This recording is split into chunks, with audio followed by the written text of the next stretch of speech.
الذين آمنوا وتطمئن قلوبهم بذكر الله ألا بذكر الله تطمئن القلوب۔ اور آگے پھر آخری آیت سورت کی، جس میں آپ کو مجھے ایک بہت ہی خوبصورت دعا سکھائی جا رہی ہے۔ آیت 129، غموں سے بے نیاز کرنے والا وظیفہ۔ فَإِن تَوَلَّوْا فَقُلْ حَسْبِيَ اللَّهُ۔ پھر اگر یہ روگردانی کر دیں تو کہہ دیجئے کہ میرے لیے اللہ کافی ہے، اس کے سوا کوئی معبود نہیں، میں نے اسی پر بھروسہ کیا اور وہ بڑے عرش کا مالک ہے۔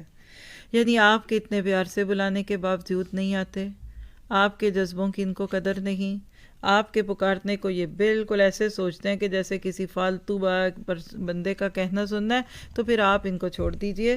آپ کو انہوں نے کیا کفایت دینی ہے؟ یہ تو آپ ان سے صرف محبت کرتے ہیں، کام تو آپ اس سے بھی اچھے اور کر رہے ہیں، نہیں آتے تو نہ آنے دو، بلکہ تم پھر ایک دعا سیکھ لو۔ یہ ہے وہ دعا جو آپ کے میرے لیے آج دعاؤں میں سے ترتیب کے اعتبار سے چلنے والی اگلی دعا ہے۔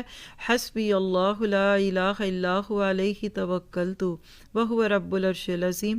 میرے لیے اللہ بس کافی ہے، کوئی معبود نہیں مگر وہ، اسی پر میں نے بھروسہ کیا اور وہ مالک ہے عرش عظیم کا۔ حدیث سے اس دعا کی اہمیت بھی پتہ چلتی ہے کہ صبح و شام 7 بار، یعنی فجر کے بعد سے لے کر یا اس سے پہلے بھی ایون شروع کر سکتے ہیں، اور اسی طرح عصر سے لے کے اس کے بعد کے وقت میں آپ اگر یہ دعا 7 بار پڑھ لیتے ہیں تو اللہ کی رحمت سے دنیا تو دنیا ہے، آخرت کے غم بھی اللہ دور کر دے گا۔